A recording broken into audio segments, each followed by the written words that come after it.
Hi friends, welcome to our YouTube channel ఈ study Telugu. మనం సంఖ్యా వ్యవస్థకు సంబంధించి గత క్లాస్లో ఒక 30 ప్రశ్నల వరకు తెలుసుకోవడం జరిగింది. ప్రాబ్లమ్స్ కూడా సాల్వ్ చేసినాం. అంటే ఇవన్నీ కూడా టెక్స్ట్ బుక్లో ఉన్నటువంటి క్వశ్చన్స్ అండి. ప్రతి టైప్ ఆఫ్ క్వశ్చన్ కూడా మనం మీకు వివరించడం జరుగుతుంది. కొత్త వాళ్ళు ఎవరైనా కానీ మన ఛానల్ని మీ ఫ్రెండ్స్కి కూడా షేర్ చేయండి. క్లాస్ వినేటప్పుడు లైక్ కొట్టండి. అదేవిధంగా ఇంకా కొత్త వాళ్ళు తెలియని వాళ్ళు ఉంటే ఇప్పుడే ఛానల్ చూస్తున్నట్టయితే ఛానల్ని సబ్స్క్రైబ్ చేయండి. ఇది మనకు స్పెషల్గా టెట్ మరియు డిఎస్సికి సంబంధించినటువంటి మన అన్ని టాపిక్స్ పైన మన ఛానల్లో క్లాసెస్ అనేటివి వస్తాయండి. ఇప్పుడు మనకు మెయిన్గా సంఖ్యా వ్యవస్థకు సంబంధించినటువంటి క్లాసులు ఆల్రెడీ కాన్సెప్ట్ మొత్తం కూడా అంటే కంటెంట్ అనేది చెప్పడం జరిగింది. ఇప్పుడు మనకు ప్రాబ్లమ్స్ ఎట్లా వస్తాయో ఆ ప్రాబ్లమ్స్ని బుక్లో ఉన్నటువంటి ప్రాబ్లమ్స్ని మనం ఎక్స్ప్లెనేషన్ చేసుకుంటున్నాం. ఓకే ఫ్రెండ్స్, మరి ఈరోజు క్వశ్చన్స్లోకి వెళ్తే మనకు గత క్లాస్లో 30 క్వశ్చన్స్ వరకు అయిపోయినాయి. ఇప్పుడు 31 క్వశ్చన్ నుంచి చూద్దాం.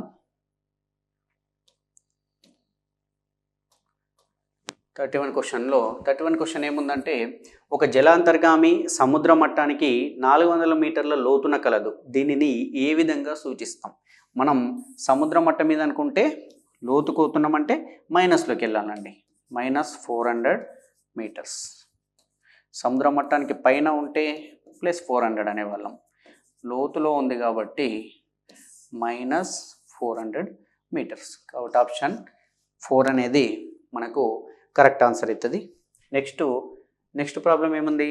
-5 మరియు +5ల మధ్యన ఎన్ని పూర్ణ సంఖ్యలు కలవు? దీనికి చూడండి, మనం ఒక సంఖ్య రేఖను తీసుకుంటే ఇది 0 అయితే ఇటన్ని ప్లస్ వాల్యూస్ రాస్తాం. 1 2 3 4 5. ఇటు మైనస్ వాల్యూస్ రాస్తాం. -1 -2 -3 -4 -5. రైట్. ఇటు ఇంకా వాల్యూస్ ఉంటాయి, ఇటు కూడా ఇంకా వాల్యూస్ ఉంటాయి ఇన్ఫినిటీ వరకు. అయితే మనకేమన్నాడు? -5 +5ల మధ్యలో ఇగో -5 మరియు +5 ఇటు ఉన్నాయన్నీ కూడా ప్లస్ వాల్యూస్. -5 +5 మధ్యలో ఎన్ని పూర్ణ సంఖ్యలు గలవు? ఇవన్నీ కూడా పూర్ణ సంఖ్యలు. ఎన్ని ఉన్నాయి మరి? 1 2 3 4 5 6 7 8 9.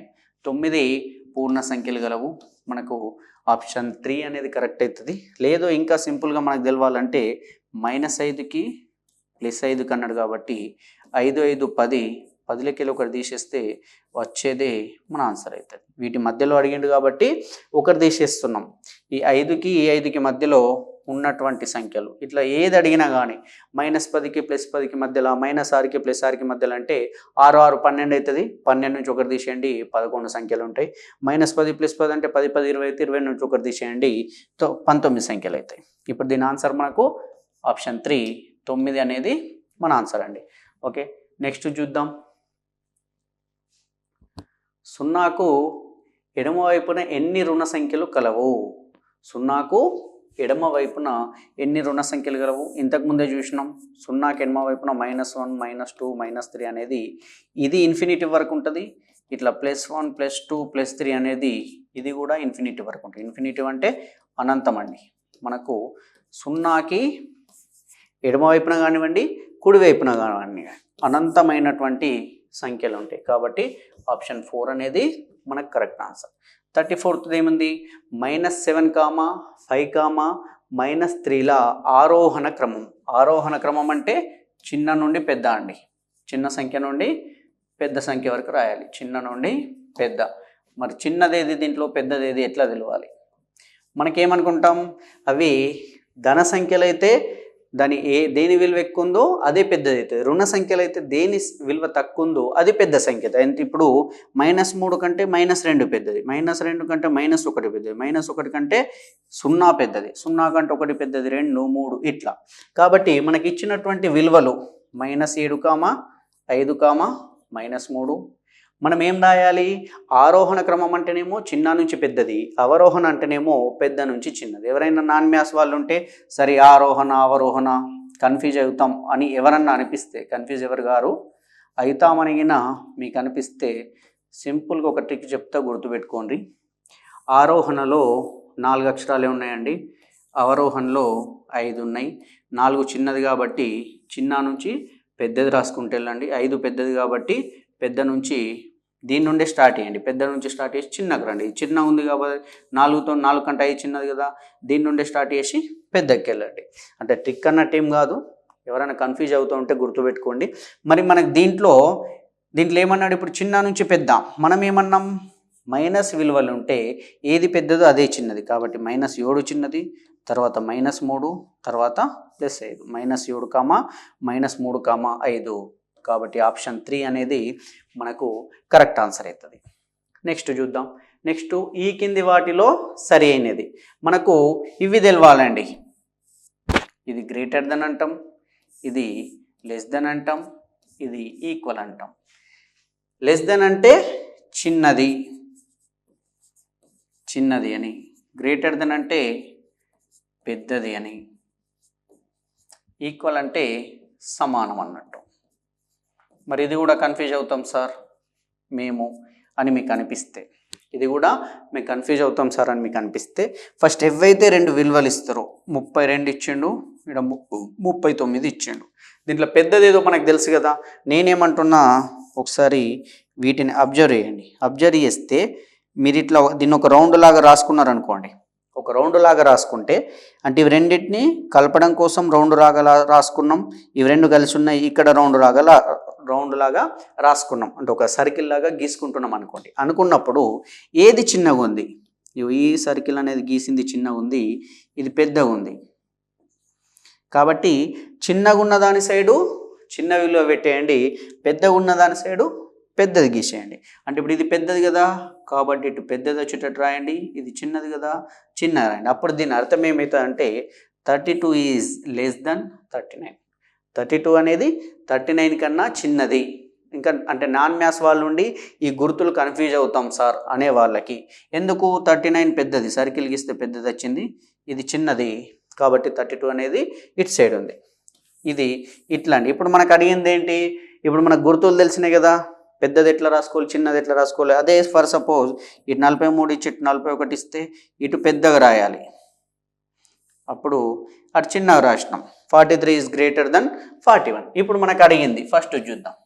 -1 ఈజ్, ఇది పెద్ద ఉంది కదా, అంటే పెద్దది. -1 పెద్దది దేనికన్నా, 0 కన్నా. మరి -1 అనేది 0 కన్నా పెద్దది అవుతుందా, కాదు. ఎందుకు కాదు అంటే సంఖ్యారేఖ మీద ఎడమవైపు నుంచి కుడి సైడ్ పోతే వాటి యొక్క విలువలు పెరుగుతూ పోతాయి. మనం 0 అంటే ఎవరికేం బాకీ లేం, -1 అంటే రూపాయి బాకీ ఉన్నాం, కాబట్టి -1 కంటే 0 పెద్దది. కానీ మనకి ఇక్కడ ఏమన్నాడు, -1 అనేది 0 కంటే పెద్దది అన్నాడు, కాబట్టి ఇది తప్పు. Next -3 less than -7. ఇటు ఏమనుకున్నాం, రుణ సంఖ్యలు ఉంటే చిన్న ఉన్న విలువదే ఎక్కువ విలువ ఉంటుంది, పెద్ద ఉన్నది తక్కువ ఉంటుంది. మనకి ఇక్కడ ఏమన్నాడు, -3 -7 కన్నా చిన్నది అన్నాడు, కాబట్టి ఇది కూడా తప్పే. ఎందుకంటే -3 -7 కన్నా పెద్దది అవుతుంది. ఇప్పుడు ఇక్కడ ఏమన్నాడు, next -10 greater than +10, -10 greater than +10. కానీ ఇది కూడా తప్పే, ఎందుకంటే రుణ విలువనే తక్కువ విలువ ఉంటుంది, ధన విలువకి ఎక్కువ ఉంటుంది. -10 అనేది +10 కంటే పెద్దది కాదు. కాబట్టి ఆప్షన్ ఏంటి, ఆప్షన్ 4 కరెక్టు. ఏది కాదు, అన్ని తప్పే ఉన్నాయి, కాబట్టి ఏది కూడా సరి అయింది కాదు. నెక్స్ట్ ఏ కనిష్ట సంఖ్యకు 5ను కలిపినా అది 12, 14 మరియు 18ల చేత నిశ్శేషంగా భాగించబడుతుంది. 243, 257, 252, 247. మనకు 4 ఆప్షన్లు ఇచ్చిండు, 1 2 3 4. దీంట్లో ఏ కనిష్ట సంఖ్యకి 5ను కలిపితే, అంటే ఇచ్చినటువంటి దాంట్లో ఏ కనిష్ట సంఖ్యకి 5ను కలిపితే అది 12, 14, 18ల చేత భాగించబడుతుంది.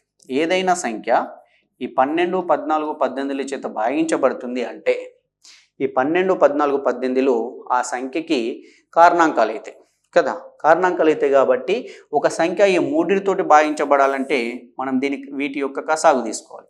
కసాగు ఎట్లా తీసుకుంటారు, మరి ప్రధాన సంఖ్యలు వచ్చేటట్టు తీసుకుంటే ఆ ప్రధాన సంఖ్యలు అన్నిటిని గుణిస్తే అదే వీటి కసాగు అవుతుంది. ఫస్ట్ 2 ప్రధాన సంఖ్య కాబట్టి 2 6 12, 2 7 14, 2 9 18. మళ్ళీ 3 ఎక్కంలో చేస్తే 3 2 6, 3 ఎక్కంలో 7 రాదు కాబట్టి 7 అంతే ఉంచాలి, 3 3 9. ఇక్కడ 2 కానీ 3 కానీ 7 కానీ ప్రధాన సంఖ్యలు. ప్రధాన సంఖ్యల దాకా వచ్చింది. ఇంతకంటే తక్కువగా మనం విభజించడానికి వీల్లేదు. వీలు లేనప్పుడు దీన్ని ఆపేస్తాం. అంటే ఇప్పుడు వీటిని గుణించుకోవాలి. 2 మూల 6, 6 మూల 6 రెంట్ల 12, 12 ఏళ్ళ 84, 84 ఇంటూ 3, 84 ఇంటూ 3, 3 నాలుగు 12కు 2, 12 ఏళ్ళ కదా, 2 ఏళ్ళ 14, 84. ఓకే, 84 ఇంటూ 3, 3 నాలుగు 12కు 2, చేతన 1, 3 8 24, 1 25, 252. అంటే 252 అనేటటువంటి సంఖ్య మనకు ఈ మూడిటితోటి నిశ్శేషంగా భాగించబడుతుంది. మరి మనం చేసేటటువంటి పొరపాటు ఏమంటే 252 మనకి ఇక్కడ రాగానే 252 మీద టిక్కు కొట్టిస్తాం. అప్పుడు మన మార్క్ అనేది పోతుంది. ఎందుకు పోతుంది అంటే మనకు అడిగింది ఏంటి, ఏ కనిష్ట సంఖ్యకు 5ను కలిపితే, దేనికి 5ను కలిపితే అది మూడిటితో భాగించబడుతుంది. మరి 252కు 5ను కలిపితే 257 అవుతుంది కదా, మరి ఇది భాగించబడుతుందా? తప్పు కదా. దేనికి కలిపితే 252 వస్తుంది అన్నట్టు దాని అర్థం. దేనికి కలిపితే 247కి 5ని కలిపితే అప్పుడు అది 252 అవుతుంది. కాబట్టి ఆప్షన్ 4 అనేది మనకు కరెక్ట్. మనని కన్ఫ్యూజ్ చేయడానికి మనకు ఇక్కడ ఏది వస్తుందో అది మనకు ఉంటుంది ఆప్షన్లలో. పొరపాటున కూడా తప్పు పెట్టద్దు. 247 అనేది మన ఆన్సర్. ఈ 247కి 5ని కలిపితే అది 252 అవుతుంది. ఈ 252 మనకి ఇచ్చినటువంటి 3 సంఖ్యలతోటి నిశ్శేషంగా భాగించబడుతుంది. రైట్, నెక్స్ట్ చూద్దాం. ఏ గరిష్ట 3 అంకెల సంఖ్యను 75, 45, 60 చే భాగిస్తే శేషం 0 వస్తుంది. శేషం 0 వస్తుందంటే నిశ్శేషంగా భాగిస్తుంది అన్నట్టు దాని అర్థం. 75, 40, 60ల యొక్క కసాగు తీసుకోవాలి. 75, 45 మరియు 60 ఇవన్నీ కూడా చూడండి మనకు 3 ఎక్కంలో పోతాయండి. 7 5 12 పోతుంది, 4 5 9 పోతే 3 9 పోతుంది. కాబట్టి 3 25ల, 3 15ల, 3 ఎక్కంల 20లో. మళ్ళీ ఇంకా అంటే 5 ఎక్కంలో పోతుంది. 5 కూడా ప్రధాన సంఖ్యని కాబట్టి 5 5లు 25, 5 మూల 15, 5 4 20. దీన్ని మళ్ళీ 2తో తీసేస్తే 5 3 అట్లా ఉంటుంది, 2 ఇంట్లో 4. ఇప్పుడు ఇంతకంటే చిన్నగా మనం డివైడ్ చేయరాదు కాబట్టి దీన్ని గుణించుకోవాలి. ఇప్పుడు 5 2 చూడండి 10, మళ్ళీ 5 2 చూడండి 10, ఇది 10, ఇవి రెండింటిది 10, మళ్ళీ 3 3 9, 10 ఇంటూ 10 100, 100 ఇంటూ 9 900. 900 అనేది ఈ మూడిటితోటి భాగించబడితే శేషం 0 వస్తుంది. కాబట్టి ఆప్షన్ 2 అనేది మనకు కరెక్ట్ ఆన్సర్ అవుతుంది. నెక్స్ట్ చూద్దాం.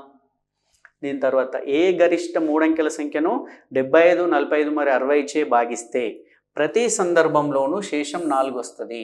మనకి ఇచ్చినటువంటి దాంట్లో గరిష్ట మనకు 900 అనేదే కసాగైంది. కాకపోతే మనకి ఇప్పుడు ఇచ్చిన ఆప్షన్లలో 150, 600, 300, 900లో అన్నిటికంటే పెద్ద సంఖ్య 900. ఆల్రెడీ మనం ఇంతకుముందు ప్రాబ్లంలోనే చూసినాం. 900 అనేది ఈ 3 సంఖ్యల యొక్క కసాగైంది. శేషం 4 వస్తుంది అన్నాడు. 900కి 4 కలిపితే మనకు 900 భాగించబడుతుంది. ఈ 4 ఎక్స్ట్రా ఉంది కాబట్టి 4 ఎలాగో మిగిలిపోతుంది. కాబట్టి ఆప్షన్ 4 అనేది మన కరెక్ట్ ఆన్సర్. 904ని ఈ మూడిటితో భాగిస్తే 900 ప్రతిసారి పోతుంది. ప్రతి సందర్భంలో శేషం 4 మిగులుతుంది. అంటే దాని అర్థం ఏమన్నట్టు, 75తో భాగించిన శేషం 4 మిగులుతుంది, 45తో భాగించిన శేషం 4 మిగులుతుంది, 60తో భాగించిన శేషం 4 మిగులుతుంది. రైట్, నెక్స్ట్ 2 గంటలు వరుసగా 3 నిమిషాలు మరియు 4 నిమిషాలకు మోగిన ఒక సమయంలో అవి కలిసి మోగును. 2 గంటలు ఉన్నాయట, గుళ్ళో గంటలో లేదా ఎక్కడన్నా బయట అనుకుందాం. అవి రెండు, ఒకటి 3 నిమిషాలకు ఒకసారి మోగుతుంది, 3 నిమిషాలకు ఒకసారి మోగుతుంది, ఇంకోటి 4 నిమిషాలకు ఒకసారి మోగుతుంది. ఈ రకమైన ప్రాబ్లం వచ్చినా కానీ మనం ఏం చేయాలి, ఒకసారి 2 గంటలు మోగిన తర్వాత ఒకసారి రెండు ఒకసారి మోగినాయి కలిసి, ఈ 2 గంటలు కలిసి ఒక టైం దగ్గర మోగిన తర్వాత మళ్ళీ అవి రెండు మోగుటకు ఎంత సమయం పడుతుంది, అవి రెండు కలిసి ఒకటేసారి మోగాలంటే ఎంత సమయం పడుతుంది జాగ్రత్తగా చూడండి. ఫస్ట్ ఒక గంట, ఈ గంట కలిసి ఇప్పుడు మోగినాయి ఫస్ట్, మళ్ళీ ఇది మోగాలంటే 3 నిమిషాలలో మోగుతుంది. కానీ ఇది మోగాలంటే 4 నిమిషాలు కదా, కాబట్టి ఇది 3 నిమిషాలలో మోగిన నిమిషం తర్వాత ఇది మోగుతుంది. మళ్ళీ ఇది మోగాలంటే ఇంకో 3 నిమిషాలు, అంటే 6వ నిమిషం వద్ద మోగింది ఇక్కడ నుంచి పోల్చుకుంటే. అదే ఇది ఇక్కడ నుంచి పోల్చుకుంటే 8వ నిమిషం వద్ద మోగుతుంది. ఎందుకు? మళ్ళీ 4 నిమిషాల తర్వాత. మళ్ళీ ఈ 6 తర్వాత 9 వద్ద మోగుతుంది. అప్పుడు ఇది నెక్స్ట్ మోగేది ఇది 9 వద్ద, నెక్స్ట్ ఇది మళ్ళీ మోగేది 12 నిమిషాల వద్ద, ఇది నెక్స్ట్ మోగేది 12 నిమిషాల వద్ద. ఇప్పుడు ఎక్కడ కలిసి మోగుతాయి? ఈ 3కి 4 కలవది, ఇక్కడ కలిసి మోగవు. మళ్ళీ 3 కలుపుకుంటే 6కి ఈ 8 కలవది, కలిసి మోగదు. ఈ 9కి కూడా 8 కలవది, కలిసి మోగవు. ఈ 12కి ఈ 12 కలుస్తుంది. అంటే నెక్స్ట్ 12 నిమిషాల తర్వాత ఆ 2 గంటలు కలిసి మోగుతాయి. ఇది మీకు తెలవడం కోసం చెప్పిన. దీన్ని డైరెక్ట్గా చూస్తే 3, 4 ఉంది కదా, 3, 4ల కసాగు తీయాలండి. 3 అనేది ప్రధాన సంఖ్య కాబట్టి కసాగు డైరెక్ట్ తీయచ్చు. ఇది మామూలు సంఖ్య ఉంది, 3, 4, 12 కాబట్టి 12 నిమిషాల తర్వాత అవి 2 మోగుతాయి. ఓకే, నెక్స్ట్ 2 సంఖ్యల లబ్ధం 3276. వాటి గసాగా అన్న గసాబా అన్న ఒకటే. గరిష్ట సామాన్య కారణాంకం లేదా గరిష్ట సామాన్య భాజకం 6 అయినా వాటి కసాగు ఎంత? మనకేం తెలుసు? మనం ఆల్రెడీ చెప్పుకున్నాం క్లాస్లో. 2 సంఖ్యల లబ్ధం అనేది 2 సంఖ్యల లబ్ధం అనేది ఆ 2 సంఖ్యల కసాగు మరియు గసాబాల లబ్ధానికి సమానం. కసాగు మరియు గసాబాల లబ్ధానికి సమానం. ఇది ఆల్రెడీ మనం క్లాస్లో చెప్పుకున్నాం. 2 సంఖ్యల లబ్ధం అనేది కసాగు గసాబాల లబ్ధానికి సమానం. మనకి ఇక్కడ ఇచ్చిండు 2 సంఖ్యల లబ్ధం ఇంత. ఇవి 2 సంఖ్యల లబ్ధం. 2 సంఖ్యలు ఏబీలు అనుకుంటే వాటి కసాగు ఎక్స్, గసాబా వై అనుకుంటే ఏ ఇంటూ బి అనేది ఎక్స్ ఇంటూ వైకి సమానము. ఇప్పుడు ఏ ఇంటూ బి వాల్యూ ఇచ్చిండు. ఇది 3276 అయితే దాంట్లో వాటి గసాబా 6 ఇచ్చిండు. కానీ మనకి ఏంటి? ఎక్స్ ఇవ్వలేడు. ఇప్పుడు ఈ ఎక్స్ని మనం కనుక్కోవాలంటే ఈ 6 అనేది దీన్ని గుణిస్తుంది, ఇది ఇటస్తే భాగిస్తుంది. భాగించుడు దేన్ని భాగిస్తుంది? 3276ని భాగిస్తుంది. అప్పుడు 6 1 6, మళ్ళీ 6 5లో 30 పోతే 2 మిగిలింది 27. 27 అంటే అప్పుడే ఎంతలో పోతుంది? 6 4 24. 24 పోతే మళ్ళీ ఎంత మిగిలింది? 3 మిగిలింది కాబట్టి 36. 6 6 36. 546 అనేది మన ఆన్సర్. 546 ఏంటి? దాని యొక్క కసాగు. ఈ 546 × 6 వేస్తే మళ్ళీ మనకు 2 సంఖ్యల లబ్ధం 3276 అవుతుంది. మనకి ఈ కాన్సెప్ట్లు ఏమంటే, మనకి ఇట్లా ఇచ్చినప్పుడు అంటే 2 సంఖ్యల లబ్ధం ఏబి = వాటి కసాగు గసాబాల లబ్ధం అనుకుంటున్నాం కదా. దీంట్లో మనకు ఏవైనా 3 విలువలు ఇస్తాడు. ఇప్పుడు దీంట్లో ఈ 2 లబ్ధం విలువ మరియు గసాబా విలువ ఇచ్చి ఇది కసాగు కనుక్కోమన్నాడు. లేదా మనకి ఎగ్జామ్లో కసాగు ఇచ్చేసి గసాబా కనుక్కోమంటాడు.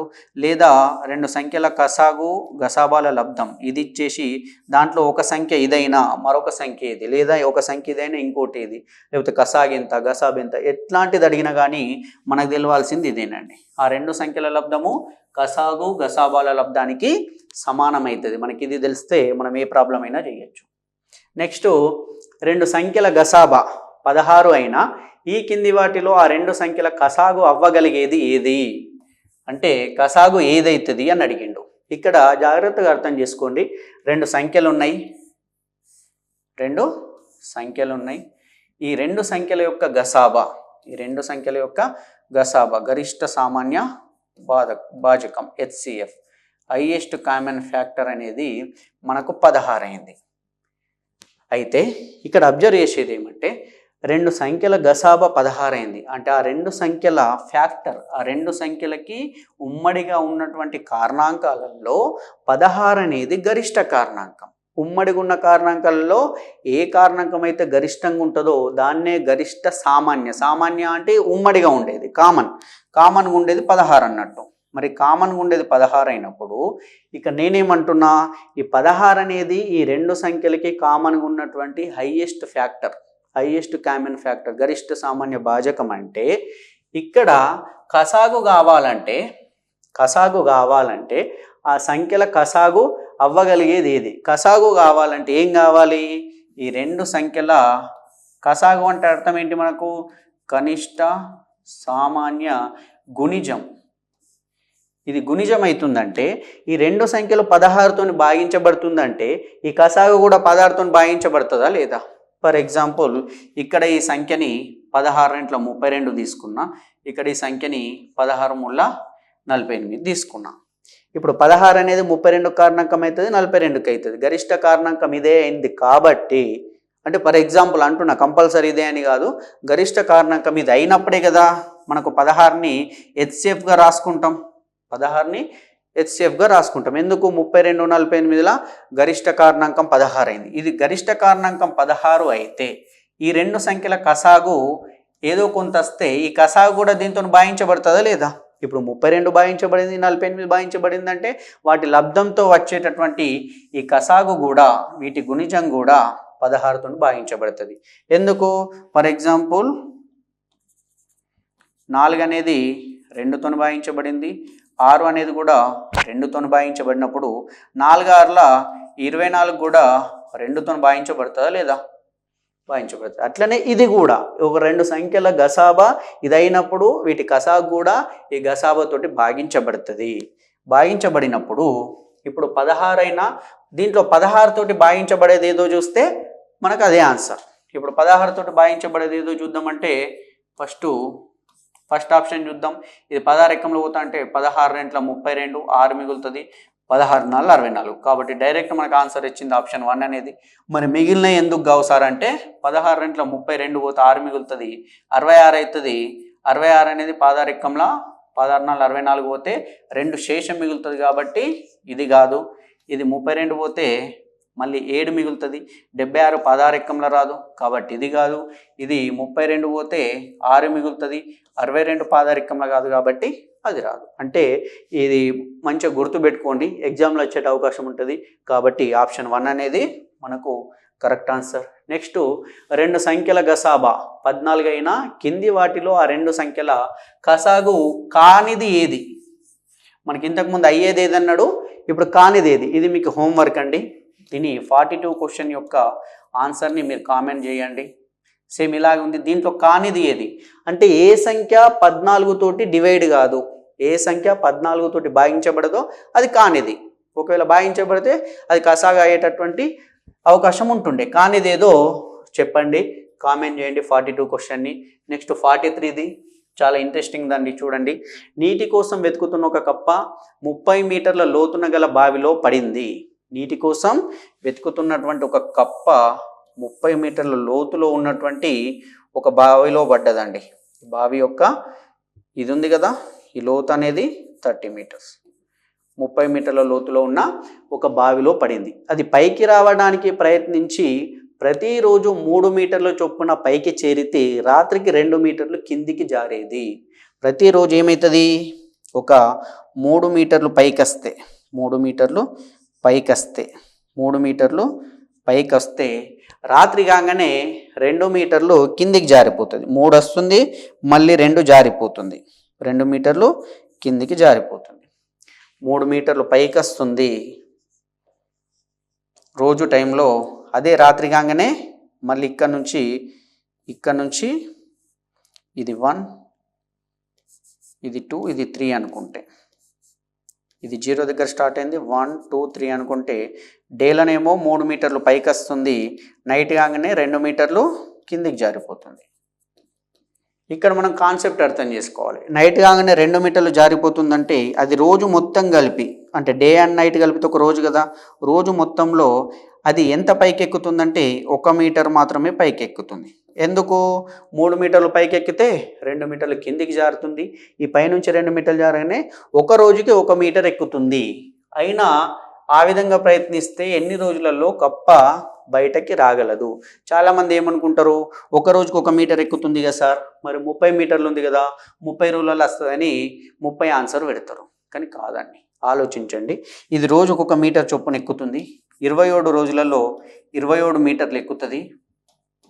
28వ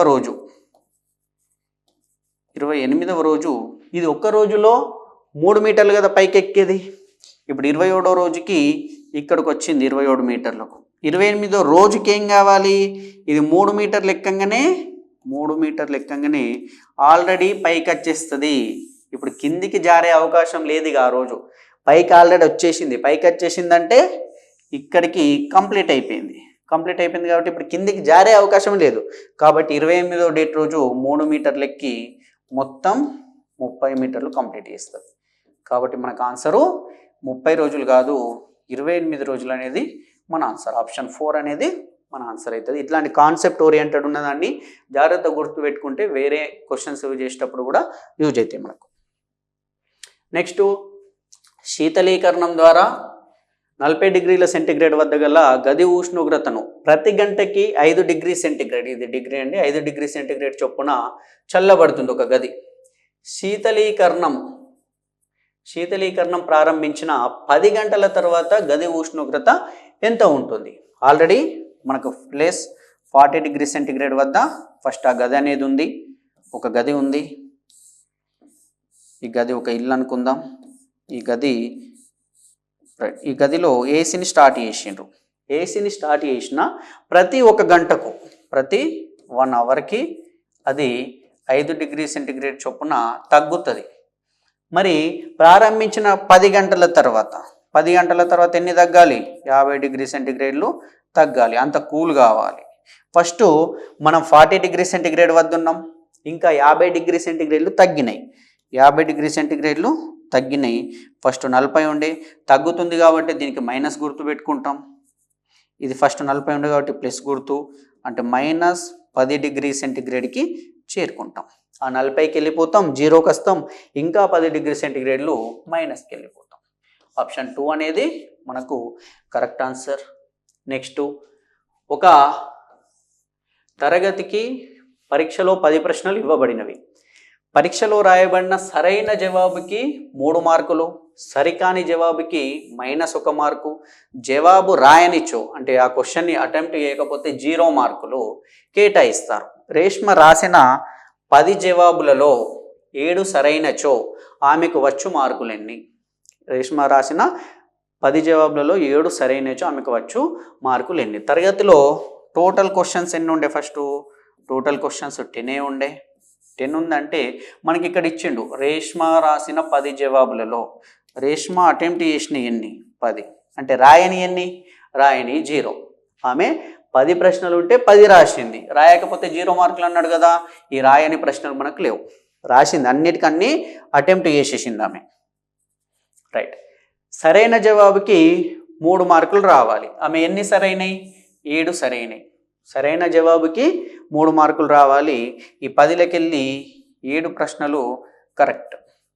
మరి రాంగ్ ఎన్ని? 3 ప్రశ్నలు రాంగ్. 7కి ఒక్కో దానికి 3 మార్కుల చొప్పున ఎన్ని మార్కులు రావాలి? ఆమెకు 21 మార్కులు రావాలి. మరి 21 ఆప్షన్లో కనిపిస్తుంది, ఆప్షన్ 1 అని పెట్టేస్తాం, తప్పు అవుతుంది. మనకి ఇక్కడ అడిగింది ఏంటి? 10 ప్రశ్నలలో 10 జవాబులలో 7 సరైనచో ఆమెకు వచ్చు మార్కులు ఎన్ని? ఆమెకు ఎన్ని మార్కులు వస్తాయి అన్నాడు. ఆమె 7 కరెక్టు, కానీ 3 రాంగ్ కదా. ఒక్క రాంగుకి మనకు 1 మార్క్ కట్ అవుతుంది కాబట్టి -3. 21 నుంచి 3 పోతే ఆమెకు ఓవరాల్గా వచ్చేటటువంటి మార్కులు 18 మార్కులు. కాబట్టి ఆప్షన్ 2 అనేది కరెక్ట్ అవుతుంది. ఇట్లాంటివి ఉన్నప్పుడు కన్ఫ్యూజ్ కావద్దండి. రైట్. నెక్స్ట్, ఒక వర్తకుడు బియ్యం అమ్మటం ద్వారా ప్రతి బస్తా బాస్మతి బియ్యంపై 10 లాభము. బాస్మతి బియ్యం ప్రతి బస్తా పైన 10 రూపాయలు లాభం వస్తుంది ప్లస్. బాస్మతి కాని బియ్యంపై 5 రూపాయలు నష్టాన్ని పొందుతున్నాడు. బాస్మతి కాని బియ్యం 5 రూపాయలు నష్టం, ఇది మైనస్ అండి. అది ప్లస్, ఇది మైనస్. నష్టం అంటే లాస్ అవుతున్నాం, మైనస్ గుర్తు పెట్టుకున్నాం. లాభం అంటే వస్తున్నాయి మనకు కాబట్టి ప్లస్ గుర్తు పెట్టుకున్నాడు. బాస్మతి కాని బియ్యం 6400 బస్తాలు అమ్మినప్పుడు లాభం కానీ నష్టం కానీ రాకుండా ఉండాలంటే, అతనికి లాభం రాకపోయినా పర్లేదు, నష్టం కూడా రావద్దు, ఈ రెండు రాకుండా ఉండాలంటే ఎన్ని బాస్మతి బియ్యం బస్తాలు అమ్మాలి? ఇక్కడ చూడండి, ఇక్కడ ఒక బాస్మతి బియ్యం బస్తా అమ్మితే 10 రూపాయలు వచ్చినాయి. నువ్వు ఒక బాస్మతి కానీ బియ్యం అమ్మితే 5 రూపాయలు లాస్ అయినావు. అయినా నీకు ఇంకా 5 రూపాయలు లాభమే. ఒక బస్తా బాస్మతి గాంధాంతో 5 రూపాయలు లాస్ అయినా నీకు 5 లాభమే. ఇంకోటి కూడా బాస్మతి గాంధ అమ్మినావు అనుకో, అప్పుడు అంటే ఇవి రెండు కలిపితే 10, ఇది +10 -10 0. అంటే దీని అర్థం ఏమి, నువ్వు బాస్మతి అయిన బియ్యం బస్తా ఒకటి అమ్మితే, కాని బస్తాలు 2 అమ్మితే ఈ రెండిటితోటి వచ్చే నష్టము ఈ ఒక్కదానితో వచ్చే లాభానికి సమానం. అంటే 1:2 రేషియోలో ఉంటుంది. సరే, రేషియో లేకున్నా ఒక బాస్మతి బియ్యం బస్తాని అమ్మితే నీకు 10 రూపాయలు వస్తాయి, 2 బాస్మతి కానీ బియ్యం బస్తాలను అమ్మితే నువ్వు 10 రూపాయలు లాస్ అవుతావు. అప్పుడు నీకు లాభం కానీ నష్టం కానీ జరగదు. కానీ ఇక్కడ ఏమంటుండు, బాస్మతి కానివి అంటే బాస్మతి కానివి 2 ఉంటే నీకు ఒకటి బాస్మతి అయింది అమ్మితే సరిపోతుంది. మరి ఇక్కడ 4 ఉంటే 2 అమ్మితే సరిపోతుంది, 6 ఉంటే 3 అమ్మితే సరిపోతుంది, 10 ఉంటే 5 అమ్మితే సరిపోతుంది. ఇది మనకు తెలుస్తుంది. ఎట్లా తెలుస్తుంది, 2 ఉంటే 1, 4 ఉంటే 2, అంటే దీంట్లో సగం 10 ఉంటే 5. మరి 6400 బాస్మతి కాని బియ్యాన్ని అమ్మితే నీకు లాభం నష్టం రావద్దంటే దీంట్లో సగం 3200 బాస్మతి బియ్యాన్ని అమ్మితే సరిపోతుంది. 3200 నిష్పత్తి 6400 చేస్తే 0 0 0 0 క్యాన్సల్, 32 1 32 2 1:2. మనం లెక్క ప్రకారం చూసుకున్నా 1:2 ఉండాలి, లాభం కానీ నష్టం కానీ రావద్దంటే. కాబట్టి 3200 ఆప్షన్ 2 3200 బాస్మతి బియ్యాన్ని మనం అమ్మాలి. నెక్స్ట్ కింది వాక్యాలు పరిశీలించండి. మొదటి వాక్యం, ఒక ధనపూర్ణ సంఖ్య ఒక రుణపూర్ణ సంఖ్యల లబ్ధం ఎల్లప్పుడూ రుణపూర్ణ సంఖ్య అవుతుంది. ధన అంటే ప్లస్, +5 × -3, +5 × -3 -15 అవుతుంది, +6 × -9 -54 అవుతుంది. అంటే ఏమన్నట్టు, ఇది కరెక్ట్. ఒక ధన సంఖ్య రుణ సంఖ్యల లబ్ధం అంటే plus into minus equal to minus, ఇది కరెక్ట్. మళ్ళీ 2 రుణపూర్ణ సంఖ్యల లబ్ధం ఎల్లప్పుడూ ధనపూర్ణ సంఖ్య, minus into minus plus, right, ఇది కూడా కరెక్టే. -6 × -3 చేస్తే మైనస్ ఇంటూ మైనస్ ప్లస్ అవుతుంది, ఇది +18 అవుతుంది, ఇది కూడా కరెక్టే. 2 ధనపూర్ణ సంఖ్యల లబ్ధం ఎల్లప్పుడూ ధనపూర్ణ సంఖ్య, plus into plus always plus, ఈ 3 కూడా కరెక్టే. కాబట్టి 1 2 3లో సత్యాలు. ఆప్షన్ 3 అనేది మనకు కరెక్ట్ ఆన్సర్. ఇది అందరికీ తెలిసిందే ఫ్రెండ్స్. ఓకే, నెక్స్ట్, ఒక పరీక్షలో ప్రతి సరైన జవాబుకి +5 మార్కులు, తప్పు జవాబుకు -2 మార్కులు. సరైన దానికి కరెక్ట్ రాస్తే 5 మార్కులు ఇస్తారు, నువ్వు రాంగ్ రాస్తావంటే నీకు 2 మార్కులు తీసేస్తారు. జయ అనేట ఆమె అన్ని ప్రశ్నలకు జవాబులు రాయగా అందులో 4 సరైనవి. అన్ని ప్రశ్నలకు జవాబులు రాసింది, కానీ అన్ని ప్రశ్నలు ఎన్నో మనకు తెలియదు. దాంట్లో 4 సరైనవి. కానీ -12 మార్కులు పొందిన జయ, -12 మార్కులు పొందిన జయ ఎన్ని ప్రశ్నలకు తప్పు జవాబులు రాసింది? ఎన్ని ప్రశ్నలకు తప్పు జవాబులు? మనకు మొత్తం జవాబులు ఎన్నో తెలియదు, మొత్తం ప్రశ్నలు ఎన్నో తెలియదు. ఈమె రాసింది మాత్రం 4కే సరైంది. ఇక్కడ ఆలోచించండి, ప్రతి జవాబుకి సరైన జవాబుకి 5 మార్కులు. ఈమె రాసింది 4 కరెక్ట్ జవాబులు, ప్రతి దానికి 5 మార్కులు అంటే 20 మార్కులు. ఈమెకి 20 మార్కులు రావాలి. కానీ 4 కరెక్ట్ రాసింది కదా, ఒక్కో దానికి 5 మార్కులు చొప్పున 20 మార్కులు రావాలి. కానీ మీకు వచ్చినటువంటి మార్కులు -12. ఆమెకి 20 +20 రావాలి, కానీ -12 వచ్చినాయి. అంటే తేడా ఎంత? ఇప్పుడు +20 అనేది -12 ఎప్పుడవుతుంది? +20 ఉన్నది -12 ఎప్పుడవుతుంది? నువ్వు ఇక్కడ 0 దగ్గర ఉన్నావు, నువ్వు మీదికి 20లో ఉన్నావు, కానీ ఇప్పుడు వాస్తవానికి నీకు ఓవరాల్గా చివరికి వచ్చింది కిందికి 12 రావాలంటే ఎప్పుడు వస్తావు అంటే నువ్వు 20ని కూడా ఫస్ట్ లాస్ కావాలా, అప్పుడు 0కి వస్తావు. 20 లాస్ అయితే మళ్ళీ ఇంకో 12 లాస్ కావాలి. అంటే నువ్వు మొత్తం 20ని 12ని మొత్తం 32ని నువ్వు లాస్ అయితేనే +20లో ఉన్నోడివి -12కి వస్తావు. ఈ కాన్సెప్ట్ మనకు అర్థం కావాలి. +20 నుంచి -12కి రావాలంటే -32 మార్కులు రావాలి, -32 మార్కులు కోల్పోవాలి. మరి -32 మార్కులు కోల్పోవాలంటే ఒక ప్రశ్న రాంగ్ రాస్తే -2 మార్కులు, ఒక ప్రశ్న రాంగ్ రాస్తే 2 మార్కులు పోతాయి. మరి 32 మార్కులు పోయినాయంటే దీన్ని 2తో భాగిస్తే 2 16ల 16 32 కదా. కాబట్టి ఆమె తప్పుగా రాసినటువంటి జవాబుల సంఖ్య 16. 16 ప్రశ్నలకు జవాబులు తప్పుగా రాసింది, అందుకే 16 32 మార్కులు పోయినాయి. కరెక్ట్ రాసింది 4 మార్కులు, 20 మార్కులు. ఈ 32 నుంచి మైనస్ ఎక్కువ ఉంది కాబట్టి 32 నుంచి 20 పోతే మనకు 12 మార్కులు, -12 మార్కులు ఆమెకు వచ్చినాయి. రైట్, ఈ కాన్సెప్ట్ని గుర్తుపెట్టుకోండి ఫ్రెండ్స్. నెక్స్ట్, ఒక దుకాణదారుడు ఒక పెన్ను అమ్మకంపై ₹1 లాభము, ఒక పెన్సిల్ అమ్మకంపై 40 పైసల నష్టాన్ని పొందుతున్నాడు. అక్కడ రూపాయలు ఇచ్చిండు, ఇక్కడ పైసలు ఇచ్చిండు, జాగ్రత్తగా చూడాలి. అతను ఒక నెలలో ₹5 నష్టం పొందాడు. ఆ నెలలో అతను అమ్మిన పెన్నుల సంఖ్య 45 అయినా ఎన్ని పెన్సిళ్లను ఆ నెలలో అమ్మాడు? పెన్నుల సంఖ్య 45 అయినా ఎన్ని? మరి ఒకదాని ఫస్ట్ టాలీ చేసుకుందాం. మనకు ఫస్ట్ పెన్నుని రూపాయలలో ఇచ్చిండు. ₹1 అనేది మనకు పైసలలోకి మార్చుకుంటే 100 పైసలు అవుతుంది. ఇది పెన్నుది, పెన్సిల్ది 40 పైసలు. రైట్, ఇప్పుడు ఏమన్నాడు? ఒక పెన్ను అమ్మితే ₹1 లాభం వస్తుంది, ఇక్కడ ప్లస్. అదే నువ్వు పెన్సిల్ అమ్మితే 40 పైసలు నష్టపోతావు, అక్కడ మైనస్. అంటే ఇప్పుడు ఏమంటుండు? అతను ఒక నెలలో ₹5 నష్టం పోయిండట. ₹5 నష్టం పోయిండు. కానీ ఆ నెలలో అమ్మినటువంటి పెన్నులు 45. పెన్నులు 45 అమ్మిండు. 45 ఇంటూ ఒక్కో దానికి 100 పైసలు చొప్పున 4500 పైసలు. అంటే ₹45 లాభం రావాలి అతనికి వాస్తవంగా అమ్మినందుకు. కానీ ఆ నెలలో అతనికి వచ్చింది ఎంత? ₹5 నష్టము. ఈ 4500ని ₹45 అనొచ్చు. అతనికి ₹5 నష్టం వచ్చింది, అంటే 500 పైసలు నష్టం వచ్చింది. ఇవి రెండు నష్టాలు అయిపోయినాయి. మొత్తం ఓవరాల్గా ఎంత నష్టపోయినట్టు? 5000 పైసలు, అంటే ₹50 నష్టపోయిండు. అతను 45 లాభంలో ఉండాల్సినోడు 5 నష్టంలోకి పోయిండంటే ఈ 45 తగ్గిపోయినాయి, ఈ ₹5 లాస్ అయ్యిండు. మొత్తం 45 + 5 ₹50 లాస్ అయ్యిండు. ఎవిట్ల మీద లాస్ అయ్యిండు? ఈ ₹50 పెన్సిళ్ళ మీద లాస్ అయ్యిండు. ఒక పెన్సిల్కి 40 పైసలు లాస్ అయితే 5000 పైసలకి 40 పైసల చొప్పున ఎన్ని పెన్సిళ్ళు? 0 0 క్యాన్సల్, 4 1లో 4, 1 మిగిలితే 10, 4 2లో 8, 2 మిగులుతుంది, మళ్ళీ 4 5లో 20. ఎన్ని పెన్సిళ్ళు అమ్మినట్టు అతను? 125 పెన్సిల్ అమ్మిండు. 125 పెన్సిల్ అమ్మిండు.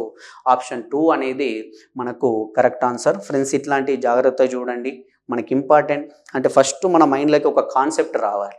మనం సూత్రాలని రాసుకోనో బట్టి పట్టుకుంటే ఆన్సర్లు రావు. దీన్ని X అనుకో, Y అనుకో, అది అనుకుంటాం. ఇక్కడ ఎగ్జామ్కి వెళ్ళిన తర్వాత నాన్ మ్యాథ్స్ వాళ్ళకి కన్ఫ్యూజ్లో పోతాయి. మనకు కావాల్సింది ఇచ్చిన కాన్సెప్ట్ ఏంటి, ఎక్కడి నుండి ఎక్కడికి పోయిండు.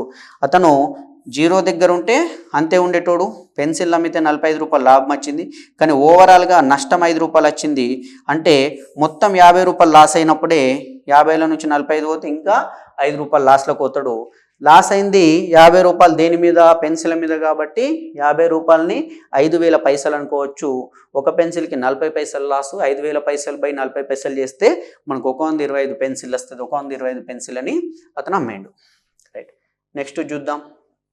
ఒక తరగతికి ఇవ్వబడిన ప్రశ్నాపత్రంలో 15 ప్రశ్నలు ఉంటాయి. సరైన జవాబుకి 4 మార్కులు, ప్రతి తప్పు జవాబుకి -2 మార్కులు ఇస్తారు. భారతి అన్ని ప్రశ్నలకు సమాధానం రాస్తే 9 మాత్రమే సరైనవి. అన్నిటికీ రాస్తే 9 మాత్రమే సరైనవి అయినా ఆమెకు వచ్చినటువంటి మార్కులు. మనకు మొత్తం ప్రశ్నలు 15 ఉన్నాయి. 15 ప్రశ్నలు ఉన్నాయి, ఆడపైన ఇచ్చిండు ఆల్రెడీ. మొత్తం రాస్తే 9 కరెక్ట్ అయినవి. 9 కరెక్ట్ అంటే 6 తప్పు. 9 కరెక్ట్ అయితే 6 తప్పు. ఆమె ఏం చేసిందట? మొత్తం మీద ఆమెకి ఎన్ని మార్కులు వచ్చినాయి? సరైన దానికి 4 మార్కులు కదా, 9 4 సరైన దానికి 36 మార్కులు వచ్చినాయి. రాంగ్ అయిన దానికి -2 కదా, కాబట్టి 6 రెంట్ల 12 మార్కులు పోయినాయి. 36 నుంచి 12 పోతే ఆమెకు మొత్తం మీద వచ్చినటువంటి మార్కులు 24. ఆప్షన్ 3 అనేది కరెక్ట్ ఆన్సర్. ఆమెకు 24 మార్కులు వచ్చినాయి. రైట్, నెక్స్ట్, శ్రీనగర్లో మధ్యాహ్నం 12 గంటల సమయంలో ఉష్ణోగ్రత 10 డిగ్రీ సెంటీగ్రేడుగా గుర్తించబడింది. ప్రతి గంటకు 2 డిగ్రీ సెంటీగ్రేడ్ చొప్పున ఉష్ణోగ్రత తగ్గుతూ ఉంటే ఎన్ని గంటల సమయంలో ఉష్ణోగ్రత -14 డిగ్రీల సెంటీగ్రేడ్ అవుతుంది? శ్రీనగర్లో మధ్యాహ్నం 12 అయినప్పుడు ఉష్ణోగ్రత ఎంత ఉందండి? 10 ఉంది, +10. 12 తర్వాత ప్రతి గంటకి 2 డిగ్రీ సెంటిగ్రేడ్ తగ్గుతుంది. ఇది 12 అయినప్పుడు మధ్యాహ్నం, నెక్స్ట్ 1 గంటకు 2 తగ్గి 8 డిగ్రీ సెంటిగ్రేడ్ కావాలి, మళ్ళీ 2 గంటలకు 6 డిగ్రీ సెంటిగ్రేడ్ కావాలి, 3 గంటలకు 4 డిగ్రీ సెంటిగ్రేడ్ కావాలి, 4 గంటలకు 2 డిగ్రీల సెంటిగ్రేడ్ కావాలి, 5 గంటలకు 0 డిగ్రీ సెంటిగ్రేడ్ కావాలి, 6 గంటలకు రాగానే -2 డిగ్రీ సెంటిగ్రేడ్ కావాలి. ఇట్లా చేస్తూ పోతాం. ఇదంతా చేసే బదులు అంటే ఇది కాన్సెప్ట్ మీకు తెలవాలి. ఏమంటే ప్రతి గంటకు 2 డిగ్రీ సెంటిగ్రేడ్ తగ్గుతుంది. ఫస్ట్ +10 ఉండే, ఇప్పుడు -14కి వచ్చింది. ఇప్పుడు ఫస్ట్ +10 ఉండే, ఇప్పుడు -14కి వచ్చింది. +10లా ఎంత కలిపితే -14కి వస్తుంది అంటే +10లా -24 కలిపితే 24 నుంచి 10 పోతే -14. -24 ఎందుకు కలుపుతున్నాం? ప్రతిసారి కూడా 2 డిగ్రీ సెంటిగ్రేడ్లు తగ్గుతుంది కాబట్టి మైనస్. ఇప్పుడు మనకు లాస్ట్కు -14 డిగ్రీ సెంటిగ్రేడ్ దగ్గర ఉండే కదా, అంటే మనం చేసింది ఎంత? 24 డిగ్రీ సెంటిగ్రేడ్లని తీసేసినాం, తగ్గిస్తూ వచ్చినాం. మరి 1 గంటకి 2 డిగ్రీ సెంటిగ్రేడ్లు తగ్గితే 24 డిగ్రీ సెంటిగ్రేడ్లు తగ్గాలంటే 2తోనే భాగిస్తే 12 గంటలలో తగ్గిపోతుంది. మరి 12 గంటలలో తగ్గితే ఫస్ట్ స్టార్ట్ చేసినప్పుడు మధ్యాహ్నం 12 అయిన ఉండే, దీనికి ఇంకా 12 గంటలు కలుపుకుంటే 24వ గంట పోతుంది. ఇది మధ్యాహ్నం 12 అయితే ఇది మళ్ళీ నైట్ 12 AM. మనం మధ్యాహ్నం కదా, ఇది రాత్రిగా మన భాషలో. ఇది మధ్యాహ్నం అయితే ఇది రాత్రి. రాత్రి 12 గంటల సమయంలో శ్రీనగర్లో ఉష్ణోగ్రత -14 డిగ్రీ సెంటిగ్రేడ్ ఉంటుందండి. రైట్. నెక్స్ట్, ఒక గనిలో ఏర్పాటు చేయబడిన ఎలివేటర్. ఒక గనిలో ఏర్పాటు చేయబడిన ఎలివేటర్ నిమిషానికి 6 మీటర్ల వేగంతో కిందికి దిగుతుంది. కిందికి భూమి లోపలికి పోతుంది ఎలివేటర్. భూమట్టం కన్నా 10 మీటర్ల ఎత్తు నుండి, ఇది భూమి అనుకుంటే భూమి కన్నా 10 మీటర్ల ఎత్తు నుండి, 10 మీటర్ల ఎత్తు నుండి లోతుకోయిన కొద్దీ మైనస్లలో పోవాలి, పైన ఉంది కాబట్టి +10. భూమి కన్నా 10 మీటర్ల ఎత్తు నుండి బయలుదేరిన ఎలివేటర్ -350 మీటర్ల వరకు ప్రయాణించుటకు ఎంత సమయం పడుతుంది? అది 1 నిమిషానికి 6 మీటర్లు పోతుంది. మరి -350 లోతుకోవాలంటే ఇక్కడ చూడండి, -350కి రావాలంటే ఫస్ట్ నువ్వు ఈ 10 తగ్గిపోవాలి, అంటే -10 కావాలి. ఇక్కడికి అప్పుడు నువ్వు 0కి వస్తావు, మళ్ళీ -350కి వస్తావు, అంటే 350కి ఇంకా 10 కూడా తగ్గిపోవాలి. మొత్తం 360 తగ్గాలి. 1 నిమిషంకి ఎంత తగ్గుతున్నావు? 6. 1 నిమిషంకి 6 మీటర్ల వేగం కదా, నువ్వు మొత్తం 360 కోవాలంటే 6 36 0, అంటే నీకు 60 నిమిషాలు కావాలి. 60 నిమిషాలు అనేది మనకి ఇక్కడ ఆప్షన్ లేదు కదా. 60 నిమిషాలని మనం 1 గంట అనుకుంటాం కాబట్టి గంటకు 60 నిమిషాలు కాబట్టి ఆప్షన్ 2 అనేది మనకు కరెక్ట్ ఆన్సర్. 1 గంటకి 60 నిమిషాలు. రైట్. నెక్స్ట్, అకర్ణీయ సంఖ్యలను ఏ అక్షరంతో సూచిస్తాం? అకర్ణీయ సంఖ్యలని మనం Q అనేటటువంటి అక్షరంతో సూచిస్తాం. కరణీయ సంఖ్యల్ని Q మీద ఇట్లా గీత పెడతారు, Q బార్ అంటారు, లేదా S తోని కూడా సూచిస్తారు కరణీయ సంఖ్యలు అయితే. అకర్ణీయ సంఖ్యల్ని మాత్రం Q తోని సూచిస్తాం. రైట్. నెక్స్ట్, కింది వాక్యాలను పరిశీలించండి. సహజ సంఖ్యలన్నీ పూర్ణాంకాలు అవుతాయి, కానీ దీని విపర్యయం అంటే దాన్ని రివర్స్ చేస్తే దాని విపర్యయం సత్యం కాదు. సహజ సంఖ్యలు అంటే 1 2 3 నుంచి ఇన్ఫినిటీ వరకు ఉంటాయి. ఇవన్నీ పూర్ణాంకాలు అన్నాడు. పూర్ణాంకాలు అంటే 0 నుంచి స్టార్ట్ అయ్యి సహజ సంఖ్యలు అన్నీ ఉండాలి కాబట్టి అది కరెక్ట్. దీని విపర్యయం నిజం కాదన్నాడు. అంటే ఏమన్నట్టు? పూర్ణాంకాలన్నీ సహజ సంఖ్యలు అవుతాయి కావు. ఎందుకు? పూర్ణాంకాలలో 0 ఉంటుంది, సహజ సంఖ్యలలో ఉండదు కాబట్టి విపర్యయం సత్యం కాదు అన్నాడు. రాంగ్ అన్నాడు కాబట్టి వాడు చెప్పింది కరెక్టే. కాబట్టి ఆప్షన్ 1 కరెక్టు. పూర్ణాంకాలన్నీ పూర్ణ సంఖ్యలు అవుతాయి. ఎస్, పూర్ణాంకాలన్నీ పూర్ణ సంఖ్యలలో భాగం అవుతాయి, కానీ పూర్ణ సంఖ్యలన్నీ పూర్ణాంకాలు కావు. ఇది కూడా కరెక్టే. పూర్ణ సంఖ్యలన్నీ అకర్ణీయ సంఖ్యలే, కానీ అకర్ణీయ సంఖ్యలన్నీ పూర్ణ సంఖ్యలు కావు. ఇది కూడా కరెక్టే. ఈ 3 కాన్సెప్ట్ ఓరియంటెడ్ ఉన్నాయి. 1 2 3లు సత్యాలు. ఆప్షన్ 2 అనేది మనకు రైట్ ఆన్సర్. అవి 3 కూడా కరెక్ట్. రైట్. నెక్స్ట్ చూద్దాం. 0 యొక్క గుణాకార విలోమము. 0 యొక్క గుణాకార విలోమం అన్నాడు. ఫస్ట్ గుణాకార విలోమం అంటే మనకు తెలవాలి. 3 యొక్క గుణాకార విలోమము 1/3 అండి. ఎందుకు?